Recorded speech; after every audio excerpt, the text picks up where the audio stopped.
Hi everybody, welcome to Meconomist. So this video is going to be a little bit different from what I normally do because it's going to be a response video to another YouTuber by the name of savagegeese. I think that's how you pronounce his name, savagegeese. And his video was called "The Biggest Problem with Modern Cars." The video that savagegeese made really piqued my interest, and I actually watched it multiple times and took notes on it and everything because I thought it was really interesting. So I suggest you watch his video either before or after this video, because without it, this video is going to seem a little bit incomplete. So the main arguments that savagegeese were making were about technology and cost.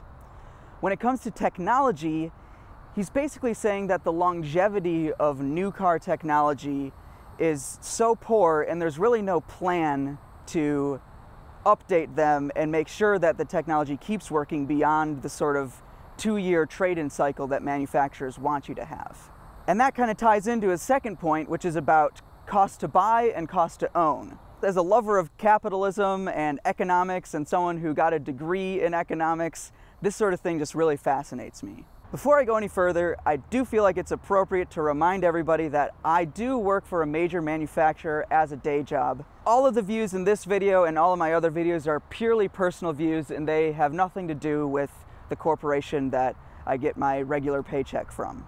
Unfortunately, it's getting very, very hot outside, and even though I moved into the shade, it's still almost 100 degrees here and very humid, so I'm going to do this part of the video indoors where I can speak to it a little bit better and hopefully not have so many cicada noises in the background as well. Almost every new car in America sold is financed. That's why most OEMs or original equipment manufacturers have a credit arm to their company. It's usually like a wholly owned subsidiary of the brand that buys cars and extends loans to customers that covers the gap between what they can afford as a down payment plus their trade-in and what the actual price of the car is. So maybe to some of you that sounds like manufacturers are just buying cars from themselves and then making customers give them monthly payments on those cars.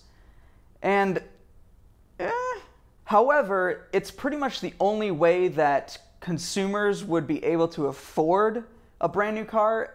And that means that it's pretty much the only way that manufacturers can sell new cars these days. Without extensive amounts of credit out there, the whole industry would just grind to a halt. Luckily for now, interest rates are low enough that it usually makes financial sense to buy a vehicle with credit if you put down a decent amount of money or you have a decent trade-in. However, these days, you're starting to see a huge spike in the number of 72, 84, and even 96-month loans that people are taking out just to buy a new car. Over the course of those loan terms, they're going to end up paying way more than the original price of the car. But in most people's cases, it's all about that monthly budget, all about that monthly payment. If you can't make the monthly payment, then there's really no point in you buying the new car because you won't be able to afford to make that payment and it'll just get repoed. So there's an increased demand in these long loan terms, driven by the fact that prices are rising and people still need to get around, but they can't afford a $600, $800, $900 monthly payment that would give them a shorter loan term and therefore a lower overall expense. So in order to meet that demand, manufacturers have created these financial instruments that allow consumers to have a lower monthly payment over a much longer term, even if that term extends well beyond any kind of warranty or anything like that. On the supply side, it also makes sense because if you have these lower payment terms, that means that you can sell more vehicles to a broader base of customers. But of course, the manufacturers are taking on a little bit more risk with this sort of thing. That may beg the question, why don't manufacturers just make cars cheaper? Well, because cheap cars don't really make a lot of money. And if Wall Street doesn't see a profit and revenue increase every year, your stock goes down. And that's especially true in America in this day and age, where the market is really shifting almost entirely towards SUVs and trucks, and pretty much no car line has seen an increase in sales in a while. Maybe like some sports cars here and there, but your average sedans and hatchbacks and things like that have just been plummeting in terms of sales, and all those sales are moving towards SUVs and trucks. Also, the current safety and environmental regulations that governments are imposing on manufacturers are making it extremely difficult to reduce costs because you're having to source more exotic materials, you're going to have to do a lot more R&D with your engineers, and it's just more expensive to keep up with the regulations. In the long run, it does make cars better, it makes them safer, but it makes them more expensive too. So fair warning, this is about to get a little bit political for a minute, so if you didn't come here to hear a discussion on industrial macroeconomics, or if you're not sure you can listen to different ideas without posting angry comments, skip ahead to this time code. Seriously, I love it if you disagree and you want to have a civil discussion and you want to really argue about ideas. That sort of thing I'm totally open to. But what I really don't have any time for is the comment section devolving into name calling and just sort of bitter third grade insults. That's really not productive, and that's not the sort of community that I want to foster here on this page. So my personal problem with the current regulatory landscape is that the government is doing all these things to make cars safer for drivers, safer for pedestrians, safer for future generations via emissions and things like that. But they're doing this all from the supply side. They're pushing it onto the suppliers of the vehicles. And they're doing almost nothing to boost the demand side. To put it really simply, the government's using a lot of sticks to punish manufacturers for not innovating, and they're hardly using any kind of delicious carrots in order to encourage manufacturers to innovate in a positive way. Now, there are incentives that are better in some states than others in the United States to build more efficient and safer vehicles, but really manufacturers are following the rules because they're worried about the fines that the regulators are going to impose on them if they don't do it. It's not so much because they feel like there's a big demand or there's a big market for this sort of thing out there, because like I said earlier, cars and efficient small vehicles are really not in high demand right now. Everybody seems to be moving more towards SUVs and trucks, at least in the United States. So my idea is, if you really want to jumpstart innovation and increase the number of safe and fuel-efficient cars, why doesn't the government write a check for 50% of the cost of any electric vehicle with a range of over 300 miles and a 5-star crash rating to any consumer who buys one? I believe that this would create a huge new demand for extremely efficient electric vehicles that are also safe. As someone who studied economics and really loves capitalism, I think producers respond much better to a big spike in demand that they want to fill because they know they can make more money that way, rather than sort of top-down regulations that make them afraid of being punished. An add-on idea might be to write a check for 30% of the cost of any hybrid with an EPA rating over 54.5 miles per gallon, which is the current CAFE regulation requirement for vehicles in 2025. To me, that seems like a much more effective, market-driven way to produce the results we're looking for, which is more affordable and safer cars. And don't tell me there's no way to pay for all this when Republicans just blew $1 trillion hole in the deficit just to give companies like the big manufacturers a giant tax break. For example, if you were to repeal the part of the tax cut for the top 1% of all earners in America, that would give you like $100 billion to play with. My point is, if you're gonna regulate the car market, don't put all the burden on the supply side, because that just raises costs for the manufacturers, which then just pass them on to the consumers, which is exactly what we're seeing now. That's how you end up with hundreds of thousands of people taking out 72-month loans and paying $650 a month just to drive a crappy pickup truck. So if you really believe in the end goals of the regulation, which I think most people do, I would say most people would like cars to be more affordable and safer. That's what you need. You need a carrot and a stick, not just the stick.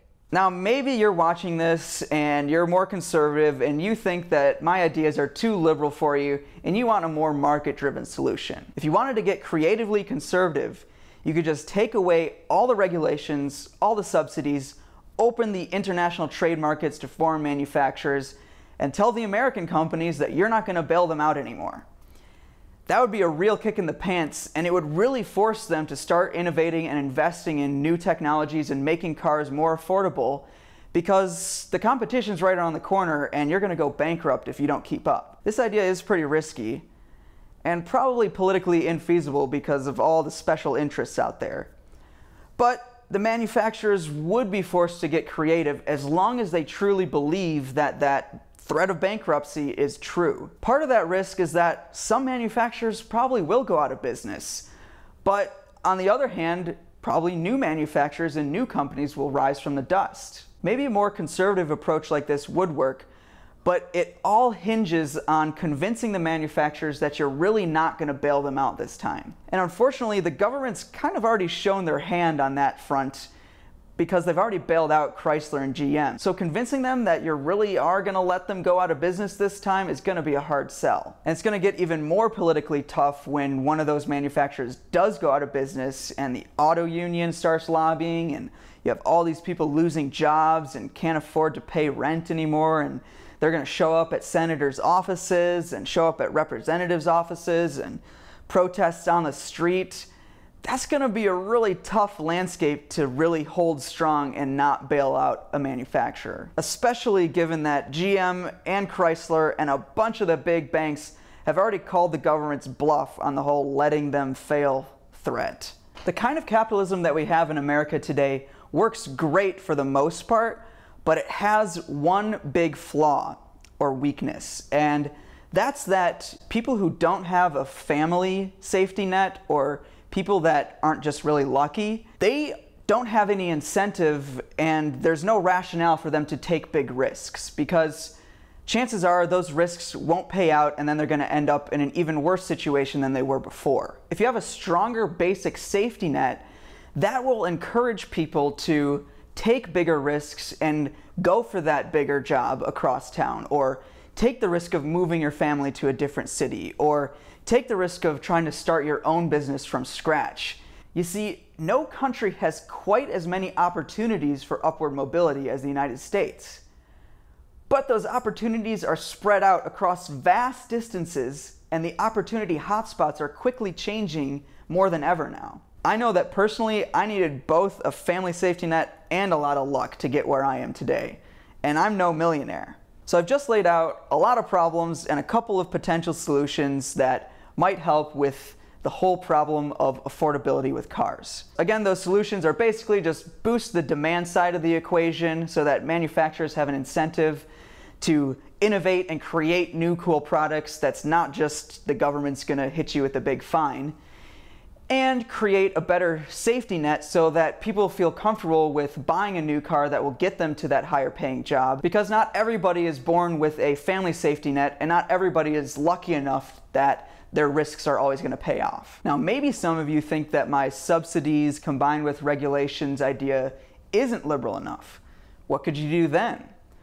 Well, if you want to be creatively liberal, the government could actually invest in public transportation infrastructure so that people don't have to go bankrupt just trying to find wheels to get to work. That's something that Democrats have been talking about forever, but really they haven't had enough power since they passed Obamacare to get a big infrastructure legislation like that passed. So that's why we haven't seen it yet. So how do we get any of these solutions to happen though? Vote. When it comes down to it, we live in a world where major change happens at the government level. But that's not necessarily the federal government level. A lot of really important and great changes happen at the local and state level too. So make sure you vote in every election, not just the big national ones. Now, this isn't all I have to say on these topics, but that's all I've got for today. Otherwise, this video is gonna just get way too long and way too political. So I really appreciate you guys watching. Please subscribe, please hit like if you liked it. Let me know if this is a sort of video that you'd like to see more of, or not. I'll just go back to making funny Porsche videos if you like that better. Anyways, thanks for watching, and I'll see you guys in the next one.